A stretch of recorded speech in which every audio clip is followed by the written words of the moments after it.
आनंद sir, बहुत बहुत शुक्रिया एएनआई से बात करने के लिए। मेरा पहला सवाल आपसे है, हम सब देख रहे हैं कि दिल्ली के यूपीएससी के कोचिंग सेंटर में क्या हुआ। 3 बच्चों की मौत हो जाती है डूबने के बाद। बच्चे प्रोटेस्ट कर रहे हैं, धरने पे बैठे हुए हैं। आपका क्या रिएक्शन होगा इस पे? सबसे पहले तो मैं बहुत दुखी हुआ ये सुनकर कि 3 बच्चों की जो एकदम निर्दोष थे, जिन्होंने कभी सोचा भी नहीं था, जो बड़े बड़े सपने लेकर दिल्ली आए थे, यूपीएससी क्वालिफाई करना चाहते थे, उनकी अचानक हादसे में मौत हो जाती है। इससे बड़ा दुर्भाग्य हम लोगों के लिए क्या हो सकता है।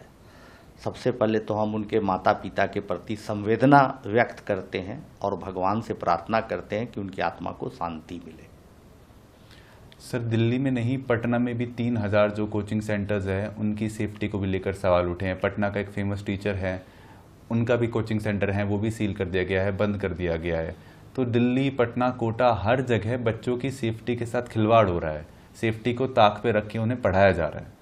दरअसल में क्या होता है कि जब इस तरह की दुर्घटनाएं होती हैं तब लोगों का ध्यान जाता है।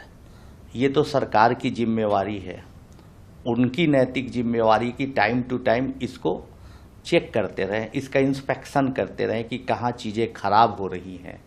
और तमाम जो कोचिंग संचालकगण हैं उनसे भी मेरी करबद्ध प्रार्थना है कि बहुत जल्दीबाजी न करें, तुरंत पैसे आ जाएं इसका भी कुछ उपाय न करें। धीरे धीरे आराम से पढ़ाएं और कम बच्चों को पढ़ाएं, जिनको बैठने की सुविधा हो, बाथरूम की सुविधा हो, टॉयलेट की सुविधा हो, तमाम सुविधाएं, आने जाने बाहर की सुविधा हो।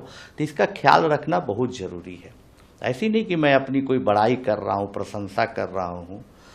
आज 2 दशक से भी ज़्यादा हो रहे हैं मैं एक शिक्षक के तौर पर पढ़ाते आ रहा हूँ और मशहूर भी रहा। 2008 में जब डिस्कवरी चैनल मेरे जीवन पर फिल्म बनाई, कई बार टाइम मैगजीन ने दी बेस्ट ऑफ एशिया 2010 में किया। उस जमाने से आज तक फिल्म रिलीज हुई और बहुत सारी उपलब्धियां की। हमारे बच्चे पढ़ के बाहर गए, बड़े बड़े जगह पर, बड़े बड़े देश में, यहाँ भी आईएएस आईपीएस बने, बड़े बड़े जगहों पर भी बड़े बड़े पोजीशन पर गए। इन तमाम उपलब्धियों के बाद भी बहुत सारे प्रलोभन हमारे पास आए, बहुत सारे इन्वेस्टर आए कि भाई आप ऐसा करिए कि आप फ्रेंचाइजी बांटिए, इसका एक मॉडल बनाइए।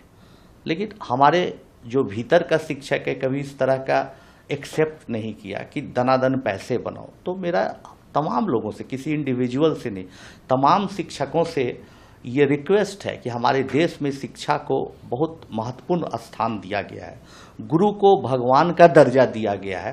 अतः इसको व्यवसाय न बनाएं, बल्कि बच्चों को केंद्र में रखकर बच्चों के हित की बात को सोचते हुए पढ़ाने का सिलसिला जारी रखें।